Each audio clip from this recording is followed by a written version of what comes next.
Today I will be going over 3 new weapons added for the infantry class in Guts and Blackpowder.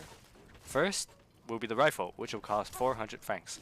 Next will be this crazy abomination called the horse artillery pistol, and it will only cost you 2800 francs. Next will be the heavy saber, which will cost you 500 francs. Near the end of this video, I'll have some gameplay just showing the heavy saber in action a little bit. The rifle basically works like the musket, but it has more penetration, damage, and accuracy at the expense of a slower reload and no bayonet. A neat feature about the rifle is that you can aim down the sights by pressing your scroll wheel, or M3. What you can do is you can just press the button directly instead of aiming and then doing that.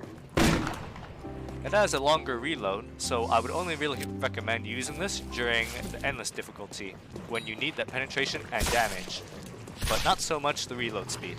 As for objective modes, I would still recommend using the musket, because you can use that powerful bayonet charge, and also you have the ability to reload and shoot at barrels when you need to do that more often.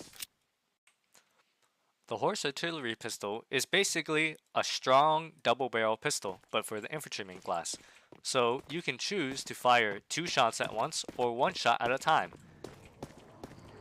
So it's kind of like the musket, although it's a little bit weaker.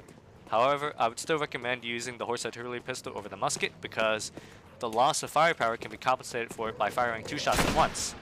However, this does make the reload take a little bit longer, although it's not that much worse compared to the actual musket itself. So it's not so bad to just use this over the regular musket. Additionally, the main advantage that this has over the musket, similar to the advantage that the double barrel pistol has over the regular one, is that you can individually fire at multiple targets. So sometimes your team will forget how to shoot, they don't really remember the Second Amendment, so you can just shoot 2 barrels on your own, which is a lot more handy than just one and then immediately running away in the other direction. Finally, the last weapon I will review is the heavy saber. The heavy saber works very similarly to the regular saber. However, it deals more damage, has more range, and it has the neat little thing of being able to one-shot enemies to the head. So let me demonstrate that with a few little, uncomplaining customers.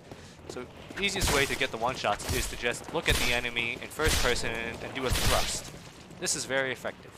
Alternatively, you could do a more slow slash to the side. And although this is slower, it does have the advantage of being easier to hit multiple enemies with, and it can also help you with keeping the enemy back because it gives them a bit of stagger. Overall, it's pretty much just a better version of the regular saber. Another neat thing about the heavy saber is that it also has the ability to charge, similar to that of the bayonet and the pike. So when an officer tells you to run at them like your life doesn't matter, it's actually okay because you can just use this to stab them with your charge ability. Just like that. Also, since some of you are wondering, yes, you can survive charging into a bomb with the heavy saber. I would not recommend it, but I mean, you can still do that if you want.